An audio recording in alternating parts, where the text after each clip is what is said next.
네, 오늘 아침 하나님의 말씀은 마태복음 26장 36절에서 46절까지 말씀입니다. 네, 마태복음 26장 36절에서 46절까지 우리 이 말씀을 같이 한 목소리로 같이 읽도록 하겠습니다.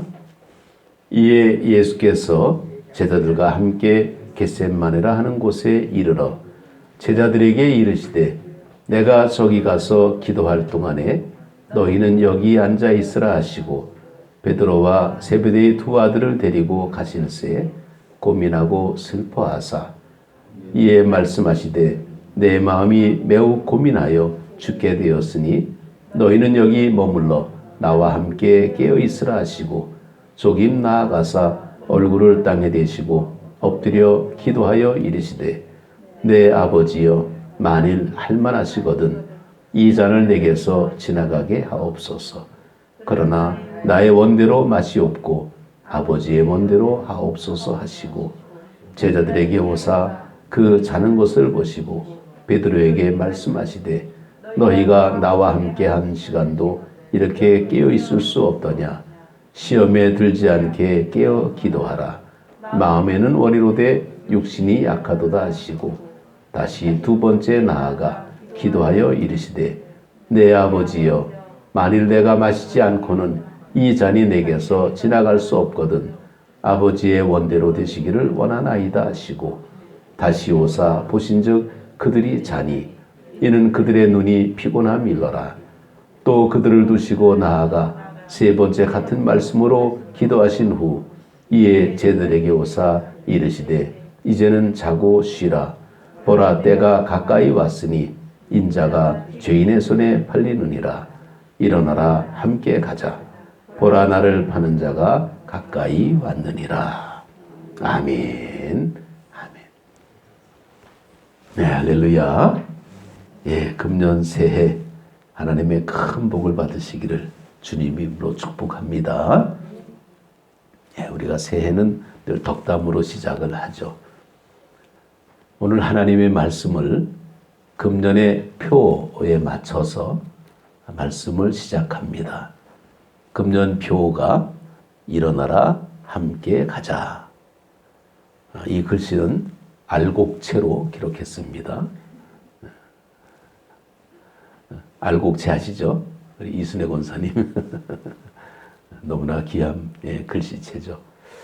자, 사람들은 옛날이나 지금이나 그냥 다 똑같이 앉아 계시지만은 하나님의 말씀을 다 듣고 있죠. 그런데 생각은 다 달라요. 저도 이렇게 옛날에 초등학교 때부터 대학교까지 저 공부를 해봤지만은 다 선생님 한 분의 학생들은 여러 명이었어요. 근데 그 중에는 선생님 말 잘 듣고 공부 잘하는 학생도 있지만은 또 말 안 듣고 개구지고 그냥 말썽 부리고 그런 학생들도 없잖아 있습니다. 그런데 꼭 그렇게 말썽 부리고 그렇게 선생님이 힘들게 했어도요. 사회생활 잘하는 학생도 있고 때로는 못한 학생도 있습니다. 그러니까 시작이 잘 된다고 끝이 잘 되냐? 시작이 조금 어긋났다고 끝이 틀리느냐? 아무도 장담할 수 없다라는 겁니다. 사람은 어떻게 척 보고 판단할 수 있습니까? 그러나 우리는 하나님을 향한 믿음을 가지고 함께 모였기 때문에 열심히 하나님의 말씀을 들으면서 우리 믿음 생활을 우리가 잘 해야 됩니다. 예수님의 제자들도 역시 마찬가지로 예수님을 따라다닐 정도면 굉장히 예수님을 사랑했고요. 예수님 말씀을 굉장히 사모했습니다. 그러니까 따라다녔지. 자기들도 할 일이 많을 텐데 어떻게 예수님만 따라다닙니까? 먹고 살기 바쁠 판인데. 그런데 예수님을 따라다녀도 여전히 자기의 생각 속에서 예수님을 따라다니고 있었다는 거예요. 너무 자기 자신이 뭔가 자신감에 꽉 차 있어. 그러니까 베드로를 보게 되면요. 하루는 예수님께서 야, 사람들이 나를 누구라 하냐? 그렇게 물을 때 베드로가 뭐라고 대답합니까? 정말 기가 막힌 대답을 하잖아요. 주는 그리스도시요 살아계신 하나님의 아들입니다. 이건 누가 들어도요, 가슴이 그냥 아주 엄청나게 감동이 되는 그런 표현입니다. 주는 그리스도시요 살아계신 하나님의 아들입니다. 그랬더니 예수님도 기뻐가지고 바위라 시몬아 내가 복이 있다. 그렇게 축복의 말씀을 하면서 그 다음에 이런 말씀을 하죠. 이제 내가 곧 고난을 받아야 되겠다. 그런 말씀을 하십니다. 이게 마태복음 16장에 나오는 말씀인데, 그럴 때에 이 베드로가 조금 전에 예수님은 하나님의 아들이시오라고 고백했던 베드로가 아이고 그 무슨 말씀입니까? 베드로가 예수를 붙잡고 항변하여 이르되 주여 그리 마옵소서 이 일이 결코 주께 미치지 아니하리이다. 아니 생뚱맞게 주는 그리스도시요 살아계신 하나님의 아들이라고 고백했던 베드로가 이제는 예수님 말씀을 토를 달고 나오는 거예요. 주여 그리하지 마옵소서 이 일이 결코 주께 미치지 아니하리이다. 아니 예수님이 말씀하시면 아멘 그게 순서인데 그리하지 마옵소서 이거는 무슨 말씀입니까? 건방지게. 이게 자기 생각에 사로잡혀 있다라는 거예요. 교회를 다녀도 예수님이 아무리 말씀해도요 그리하지 마옵소서 이럴 사람들이 한두 사람이 아니라는 거예요. 내 믿음이 최고라는 겁니다. 이런 착각이 얼마나 힘들게 합니까? 그랬더니 주님께서 네가 나를 넘어지게 하는도다. 네가 하나님의 일은 생각하지 아니하고 사람의 일을 생각하는구나 라고 꾸짖습니다. 사실은요 예수님이 좀 심하게 야단을 치죠. 사단아 내 뒤로 물러가라. 너는 나를 넘어지게 하는 자로다. 네가 하나님의 일은 생각하지 않고 도리어 사람의 일 생각도 하시고 라고 마태복음 16장 23절에 사단아 내 뒤로 물러가라라고 야단을 칩니다. 아마도 우리 같으면요 그런 정도의 야단을 맞으면 승질을 부리고 핏대를 내고 아니 그럴 수 있습니까? 예수님 어떻게 나한테 그럴 수 있습니까? 그러고 그냥 아마 대들고 그럴 텐데 꼼짝 못해요. 왜 그럴까? 예수님 앞이기 때문이죠. 덤빌 수는 있습니다. 그런데 이게 얼마나 잘못된 일인가라는 것을 나중에 통곡하면서 깨닫게 되죠. 우리는 지금 믿음 생활 우리가 잘하는 것 같지만은 우리가 조금은 어긋날 수도 있다. 그럼 뭡니까? 늘 조심해야 된다라는 겁니다. 저는 여지껏 이게 운전을 해오면서 정말 남한테 사고 안 내고 추돌 한 번 안 하고 그러고 운전해왔어요. 수십 년을. 물론 받쳐본 적도 있고 옆구리 한번 치여본 적도 있고 좀 그렇긴 해요. 저도. 그런데 내가 사고 낸 적은 없었습니다. 그랬더니 누가 그러더라고요. 운전 자랑하지 말래. 아무로 장담할 수 없다는 거죠. 저는 정말 하나님 은혜로 살고 있어요. 늘 운전하는 사람도 늘 그렇죠. 뭐. 늘 긴장 가운데 이 운전하는 거지. 아유, 얼마 전에 그 TV 그 무슨 프로 보니까 가장 위험한 운전이 졸음 운전이라고 그러더라고요. 세상에 그냥 막 차를 추돌해 가는데 아니 앞에 탄 차가 무슨 죄가 있어. 그냥 막 부딪혀가지고 그냥 막 차가 뒤집어지고 날아가고 하는 그런 모습은 얼마나 무섭습니까? 우리는 늘 긴장하고 늘 조심해야 되는 것이 우리의 생활인데 너무 긴장만 하면 힘들잖아요. 좀 쉬어야 되잖아. 예수님의 제자들도 사실은 긴장들 많이 했겠죠. 뭐. 근데 조금은 좀 피곤할 수도 있겠어요. 그럼에도 불구하고 예수님이 말씀할 때는 예수님이 어떻게 말씀하시는지를 귀담아 들어야 됩니다. 베드로뿐만 아니에요. 사실은요. 세베대 아들 야고보와 요한도 예수님한테 이렇게 말합니다. 그 마가복음 10장 35절을 보게 되면 주님께서 예루살렘에서 영광을 받으실 때에 우리들을 하나는 주의 우편에 하나는 좌편에 앉게 하주옵소서. 이게 무슨 일인가 하게 되면 예수님 지금 예루살렘에 올라가는 중인데 이들은 이 세베대 아들 야고보와 요한은 예수님이 이제 예루살렘에 올라가면 분명히 왕이 될 것이다라고 착각하고 있는 거예요. 그 예수님이 왕이 되면 뭡니까? 하나는 우편에, 하나는 좌편에, 하나는 우의정, 하나는 좌의정. 좀 이렇게 좀 벼슬 좀 달라라는 그런 아부를 하고 있는 거예요. 이것도 얼마나 큰 착각입니까? 예수님은 예루살렘 올라가는 게 왕이 되려고 올라가는 게 아니라 죽으려고 올라가거든요. 이렇게 몰라. 예수님의 제자들도요. 자기 생각에 사로잡히게 되면 이런 착각을 할 수가 있다는 겁니다. 그래서 예수님은 이들을 계속해서 데리고 다니면서 계속 훈련하는 겁니다. 가리키는 거예요. 그래서 제자 훈련이 필요합니다. 그러다 보게 되면 자꾸 두들기다 보게 되면 뭔가 바뀌어지겠죠. 우리에게 금년 한 해 새롭게 이렇게 바뀌는 이유는 뭐 어제나 오늘이나 사실은 똑같아요. 절대로 한 해가 바뀌었다고 밥을 한 번 더 먹는 것도 아니고 잠을 한 번 더 자는 것도 아니에요. 똑같아. 그런데 왜 바뀔까? 새로운 마음으로 새롭게 시작하라는 겁니다. 지금까지는 그렇죠. 아쉬움이 많잖아요. 근데 뭐 그때가 좋았지. 그런 사람은요. 정말 발전이 없는 사람입니다. 그때가 좋았지는 무슨 그때가 좋았죠. 이 라떼 내가 카페 가게 되면 라떼를 안 먹어 그냥.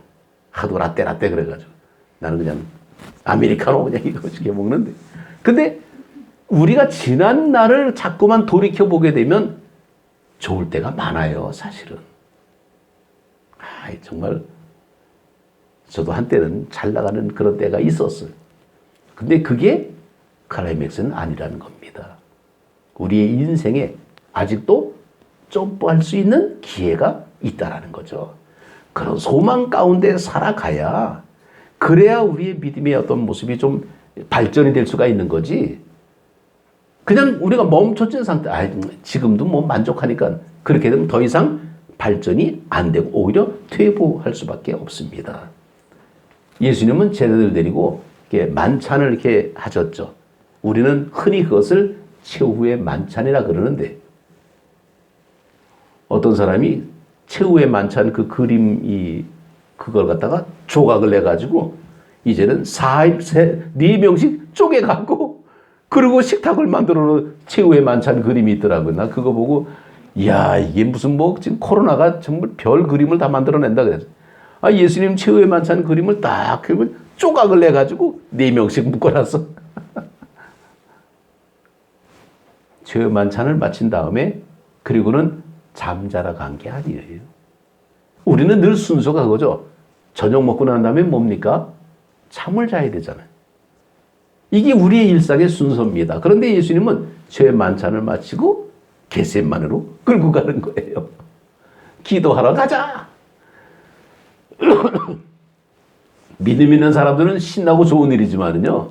거의가 다 지금 때가 자러 갈 때입니다. 밥 먹었으면 자야지. 무슨 겟세마네 동산이요. 겟세마네 동산은요. 감람산에 있습니다. 감람산에 겟세마네 동산이라고 이렇게 있어. 그 산에 가는 이유는 소풍 가는 게 아니고요. 기도하러 가는 겁니다. 예수님은 습관대로 산에 오르사라는 말씀을 보면 정말 그 기도하러 자주 이렇게 가는 모습이 마가복음 1장에도 표현이 되는데 산에 이렇게 많이 가셨어요. 기도하러 가시는 겁니다. 겟세마네 동산에. 그건 바로 뭐냐면 예수님은 이제 예루살렘에 들어가게 되면 나는 곧 죽어야 된다라는 그런 위기의식이 육신을 입고 있는 예수님이기 때문에 없겠습니까? 넘어지면 다치면 아픈데 통증을 느끼는데 예수님은 사람이기 때문에요. 감정이 있습니다. 슬픈 모습 보고 눈물도 흘리고 그러잖아요. 십자가를 지러 올라가는 그 길인데 아무도 모르는 거예요. 그 제자들도. 그리하지 마옵소서라고 오히려 그리고 누구는 또 한 사람은 우편에 한 사람은 좌편에 이런 제자들을 데리고 겟세마네 갈라 그러는 예수님 마음이 어떻겠습니까? 그래도 겟세마네 제자들을 데리고 그 다음에 특별히 3명의 제자들을 데리고 한쪽으로 가셨습니다. 그리고 자, 너희들 여기서 깨어 있어라. 깨어 있어라라는 거는요, 기도하라라는 말씀입니다. 아니, 저녁에 밤에 깨어 있으라 그러면 눈 멀뚱멀뚱 뜨고 그럼 뭐 하라는 겁니까? 기도하라는 거예요. 근데 예수님은 본인의 어떤 심정을 솔직하게 말씀을 하고 있습니다. 내 마음이 괴로워 죽을 지경이다. 너희는 여기 머물면서 나와 함께 깨어 있어라. 예수님이 그렇게 말씀을 합니다. 내 마음이 괴로워 죽을 지경이다. 그리고 하나님 앞에 나가 기도합니다. 조금 나아가사 얼굴을 땅에 대시고 엎드려 기도하여 이르시되 내 아버지여 만일 할만하시거든 이 잔을 내게서 지나가게 하옵소서. 지나가게 하옵소서. 누구나 다 바라는 거예요. 누구나 편하게 가고 싶죠. 얼마 전에 그 서울의 어느 그 청년부 청년들이 이렇게 기금을 모아가지고 카페를 하나 냈더라고요. 그러면서 그 카페를 요셉의 창고래. 요셉의 창고. 애굽에 기근 들었을 때에 창고를 열어서 다 사람들 먹이잖아요. 그 청년들이 한 청년은 이 건축 계통에 아주 그냥 그 직장이 있고, 한 청년은 인테리어에 아주 또 밝고, 한 청년은 또 뭐 잘하고, 누구는 바리스타 자격증이 있고, 이 청년들이 자기들이 돈을 각출해가지고 카페를 차리는데 그걸 통해서 선교하겠습니다. 이게 교회 은근히 알려졌네. 그래서 목사님이 너무 감동이 돼서 이게 광고를 했습니다. 우리 청년들이 기특한 일을 합니다. 앞에다가 교회에다가 하는 것이 아니라 지역에 조그만 상점을 그 부동산 하는 누구를 통해서 하나 이제 알아봐 가지고 카페를 한다 그러는데 우리 위해서 기도하겠습니다. 그랬더니 교인들이 감동이 돼 가지고 여기저기 조금씩 후원도 좀 해줬어요. 그래갖고 카페를 만들었어요. 그걸 가지고 이 사람들에게 이제 전도하고 선교도 하고 이제 그런다는 모습을 볼 때에 참 얼마나 참 귀한 모습인가. 그런 희망의 어떤 그런 모습이 있는데 우리나라만 있는 용어가 있답니다. 가나안 성도. 외국에는 없대요. 여러분 아시죠? 가나안 성도. 거꾸로 하면 뭡니까? 가나안. 안 나가. 안 나가는 게 성도입니까? 근데 그걸 또 예수님을 믿는데 교회는 안 나가도. 그러니까 또 성도는 성도 같아. 그래서 가나안 성도라 그래. 이걸 우리가 웃어야 할지 울어야 할지 참 갑갑한 그런 모습이 있죠. 우리의 세대들, 젊은 세대들이 그렇게 이 교회를 자꾸만 이렇게 떠나가는 모습이 있는데 그 어느 한 교회 청년들이 요셉의 창고라 그래가지고 근데 사실은 요셉을 보게 되면요. 이 사람이 기가 막힌 인생을 산 사람이에요. 하나님이 그와 함께 했기 때문에 형통했다 그러는데 뭐 형통은 무슨 우리가 볼 때 지질이 궁상 떨고 형제들한테 미움받아가지고 노예로 팔려가고 그냥 감옥에 들어가고 이게 무슨 형통입니까? 우리가 볼 때에. 우리가 바라보는 기준의 형통은 잘 되는 거예요. 잘 먹는 거예요. 좋은 집 사고요. 좋은 차 타고. 그게 우리가 바라보는 기대감의 형통 아니겠습니까? 예수님도 그렇게 기도하잖아요. 할만하시거든. 이제는 내게서 지나가게 하옵소서. 이게 우리들의 기대치예요. 그런데 정말 형통의 모습을 보게 되면 요셉은 하나님이 함께 하셨다라는 내용이 나와요. 근데 그거는 슬쩍 가려지면서 나중에 총리 된 모습을 가지고 형통이라 그래. 그거는 결과죠. 우리는 결과 때문에 사는 모습은 아니잖아요. 여러분 뼈 빠지게 죽기 살기를 열심히 돈 벌어가지고 기가 막힌 집을 사고 자동차 샀어. 그 다음날 죽었어. 우리는 그 사람 보고 행복하다 그럴까요? 목적은 이뤘어. 기가 막힌 집도 사고 좋은 차도 샀어. 근데 그 다음날 죽었어. 이게 뭐예요? 그 인생을 우리가 뭐라고 평가할까요? 뼈 빠지게 고생하던 인생이구나 이렇게 생각하잖아요. 이게 형통이 아니에요. 결과론자가 아닙니다. 우리는. 그러면 우리는 뭡니까? 지금도 행복해야 돼. 형통의 개념은요. 하나님이 함께 하시는 거예요. 감옥에 있어도 함께 하는 거고, 모함을 받아도 함께 하는 거고, 하나님이 함께, 그게 형통이라는 거죠. 가족이 함께 하는 게 형통이에요. 가족이 뿔뿔이 멀리 흩어져 있어봐. 아무리 잘 살아도요, 뭔가 쓸쓸해. 마음이 허전하고. 그런 게 있어요. 그러니까 우리는 형통의 개념을 잘 볼 때에 예수님도 인간적인 고뇌 속에서 괴로워서 죽을 지경이기 때문에 겟세마네도 가지 않으면 안 되는 상황이라는 거예요. 십자가를 지려면 그만한 각오를 해야 되는데 그걸 어떻게 해야 돼? 겟세마네 가서 기도해야 되잖아요. 그거를 감당하기 위해서 쟤들에게 보여주는 거예요. 저녁에 잠자야 되는데 그들을 끌고 가서 기도하라 그러는 겁니다. 근데 제자들은 아까 뭐라 그랬어요? 다 자기 생각들이 있는 거예요. 아니 예수님 왜 이 밤에 그냥 가서 좀 쉬라 그러지? 왜 우리 끌고 가? 육신이 약하도다 그러고 자고 있는 거예요. 이걸 우리가 탓할 수는 없어요. 아니 피곤한 사람 보고 기도하라 그러면 기도가 되겠습니까? 차라리 침대 갖다 주고 자라 그러면 이게 그냥 복음이지. 아 배고픈 사람 보고 기도하라 그러면 기도가 되겠어요? 먹은 거 갖다 줘야 이게 복음이지. 안 그렇습니까? 나름대로 자기들의 욕구들이 다 있는 거예요. 그 욕구를 충족하는 게 우리는 축복인 줄 압니다. 맞아요. 축복이에요. 근데 그걸 누가 갖다 주냐? 누가? 마귀가 갖다 주는 게 축복입니까? 주님이 주셔야 축복이죠. 마귀가 갖다 주는 거는요, 유혹입니다. 그거 먹고는 그 독약이에요. 그거 먹으면 잘못될 수가 있어요. 그거 먹으면 죽을 수가 있어요. 우리는 그걸 좋아할 수는 없습니다. 아무리 마귀가 많은 돈 갖다 주면 뭐해? 분란이 일어나게 되면 그것 때문에 그냥 사고가 나잖아요. 그건 축복이 아닙니다. 주님이 주시면 이게 축복이죠. 나눌 수, 베풀고 함께 할 수 있고. 이게 하나님의 은혜가 아닙니까? 우리는 그래서 기준의 모습을 놓고 볼 때에 예수님도 그렇게 기도 시작하는 거예요. 인간적인 고뇌 속에서. 그런데 좀 더 기도 내용을 좀 보시면 바랍니다. 그런데 나의 원대로 마시옵고 아버지의 원대로 하옵시고 이렇게 기도를 하시는 거예요. 그러니까 하나님께서는 그 기도의 모습을 왜 우리에게 보여주느냐? 그렇게 기도하라고 우리에게 보여주는데 이렇게 기도한 다음에 제자들한테 가서 이렇게 보니까 다 자고 있어. 뭐 영락 없습니다. 뻔할 뻔짜지 뭐. 그래서 야 너희들 왜 이렇게 깨어있을 수 없냐? 좀 일어나. 좀 기도해라. 그리고 또 가서 기도합니다. 이렇게 3차례를 해요. 근데 3차례 할 때마다 그때마다 제자들은 다 자고 있어요. 육신이 약하도다.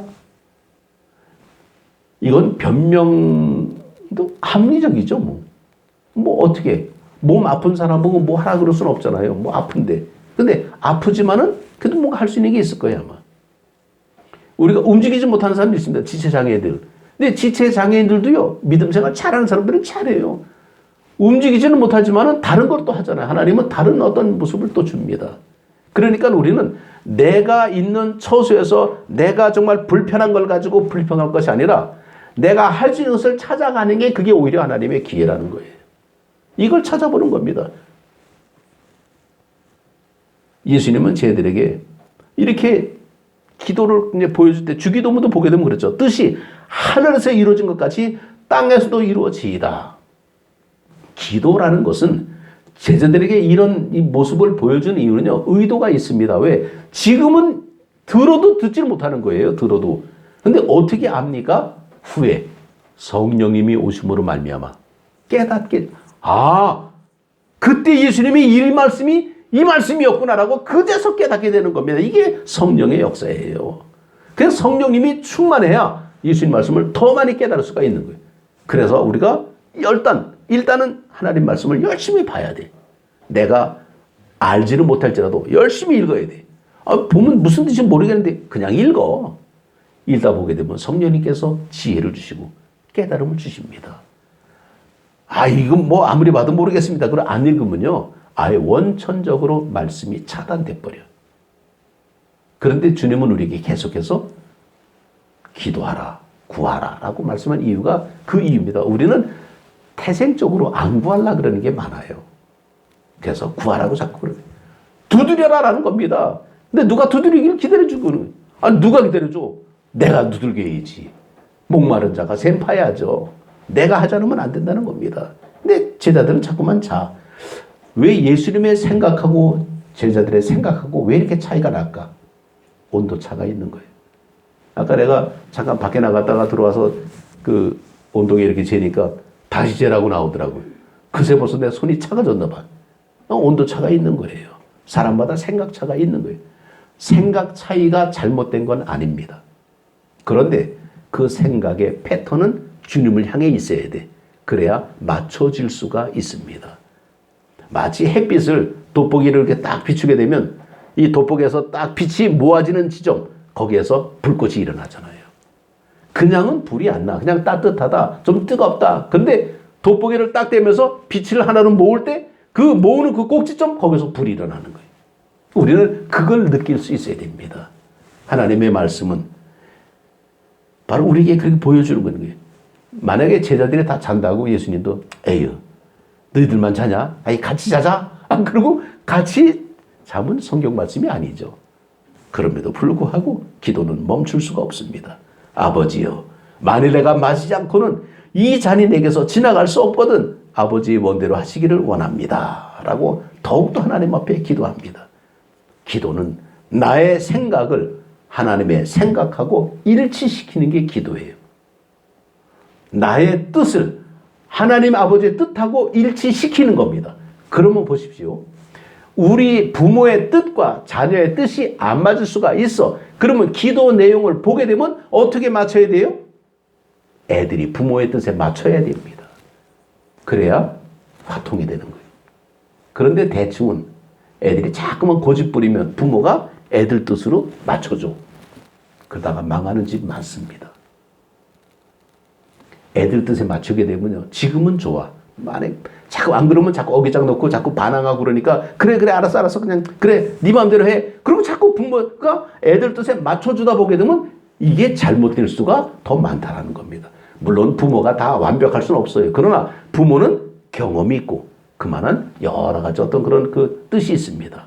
그래서 부모 뜻에 맞춰주면 나중에 보게 되면 좀 잘못된 거는 다시 고쳐나갈 수가 있는 거예요. 대한민국 헌법이 한번 딱 제정되고 지금까지 그냥 있습니까? 정권 바뀔 때마다 바뀌잖아요. 왜? 그 시대에 맞는 그런 역사가 있다라는 거예요.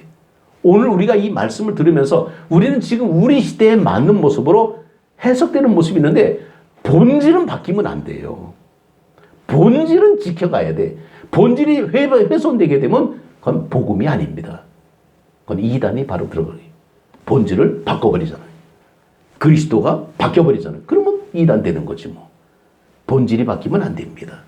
우리가 하나님 앞에 뜻을 하나님 뜻에 순종하는 그 모습이 하나님의 뜻대로 이뤄가는 거예요. 이래서 순종이 나오는 겁니다. 이게 바로 기도의 응답이에요. 그러니까 결국 기도 응답은 뭡니까? 내 뜻대로가 아니라 하나님의 역사가 이루어지는 겁니다. 하나님의 계획이 이루어지는 게 하나님의 응답이지 내 계획대로 가다 보게 되면 혹시 잘못될 수가 더 많아. 하나님은 전능하신 하나님 때문에 우리가 알 수 없는 하나님의 역사를 이끌어갈 때에 우리는 불평할 수밖에 없어요. 왜? 내 뜻이 안 되니까. 내 뜻에 안 맞으니까.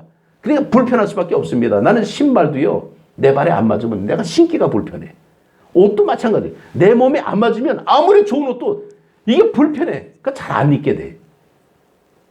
안 입는 옷도 있습니다. 저도. 뭔가 모르게 나한테 좀 안 맞아.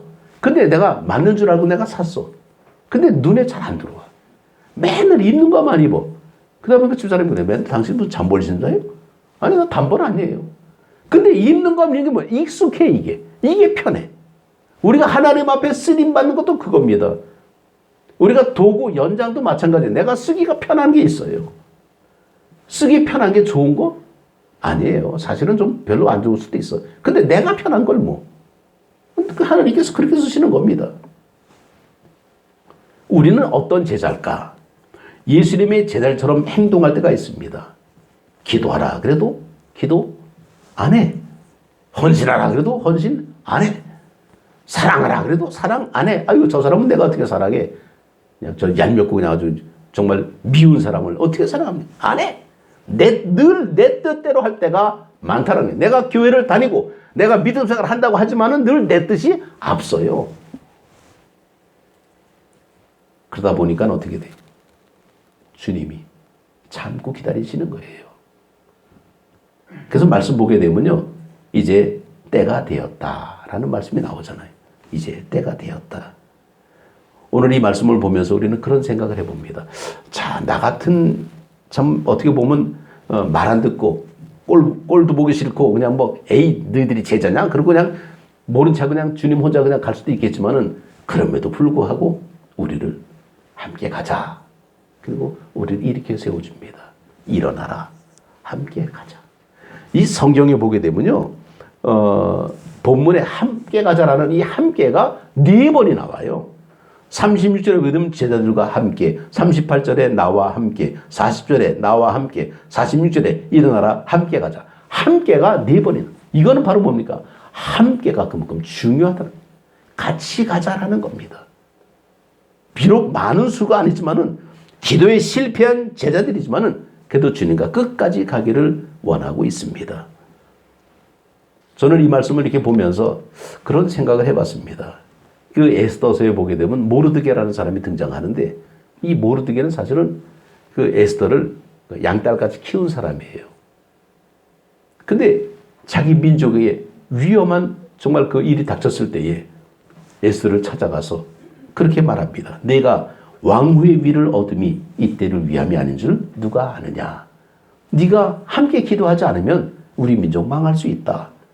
그때 그 말씀에 에스더가 죽으면 죽으리라. 그리고 금식 기도하면서 정말 이 하만이라는 아주 위험 속에서 벗어나게 되고 이스라엘에 그냥 기념일이 생기잖아요. 부림절이라고. 정말 이런 모습 볼 때 하나님께서 내가 왕위의 위를 얻음이 이때를 위함인지 누가 아느냐. 내가 나 같은 사람이라도 정말 하나님의 교회를 위해서 쓰임받으려고 불렀었다는 것을 내가 받아들인다면 나도 하나님 앞에 귀하게 쓰임받을 수 있다라는 겁니다. 이런 가능성을 열어두고 금년 한 해를 시작할 때에 일어나라 함께 가자라는 음성을 듣는 것만도 하나님 앞에 복입니다. 할렐루야. 주님이 우리를 부르셨어요. 근데 사실은 내가 나를 더 잘 알죠.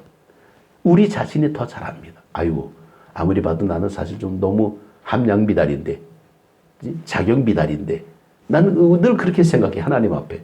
그런데 하나님이 나에게 일어나라 함께 가자 그러면 이게 웬 떡이냐 할렐루야 그러고 일어나야 됩니다. 이게 하나님의 복이에요. 그냥 영문도 모르고 일어나고 좀 그냥 가겠지. 그냥 예수님은 어떻게 뭐 불러주니까 그냥 가겠지. 가서 보니까 어떻게 예수님 십자가에서 돌아가셨거든요. 에이 끝났네.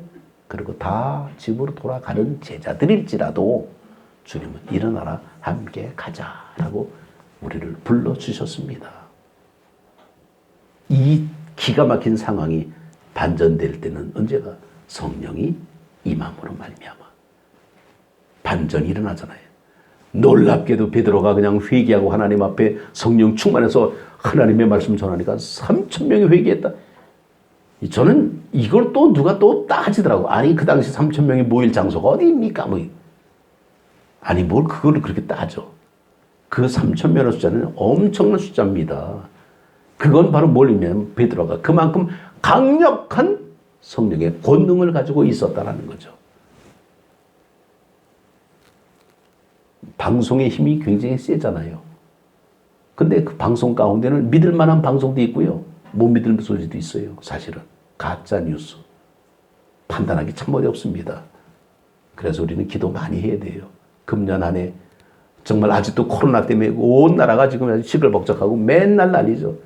또 이제 뭐 3월달 때부터 대선도 있잖아요. 나라가 요동치는 때입니다, 지금. 우리가 기도하지 않으면요. 우리 존재 자체가 어떻게 될지 몰라. 우리나라가 어떻게 될지 모릅니다, 지금. 깨어 기도해야 됩니다. 근데 늘 우리는 기도할 시간이 밥 먹고 쉬어야 될 그 시간에 일어나라. 산에 가자. 그러고 겟세마네를 끌고 가면 아이고 주여 내일 갑시다. 오늘 저녁은 좀 내가 피곤하고 좀 쉬고 싶어. 다 그럴 사람들이 모인 게 교회입니다. 그래서 그 중에 뽑았잖아. 베드로, 안드레, 요한 데리고 가잖아요. 그 선택받은 자에 들어간 여러분들에게를 축복합니다. 근데 그들도 역시나 졸고 있어. 그래도 주님이 와서 일어나라. 함께 가자.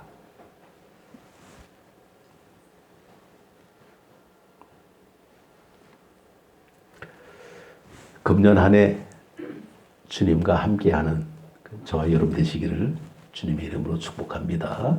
기도드리겠습니다.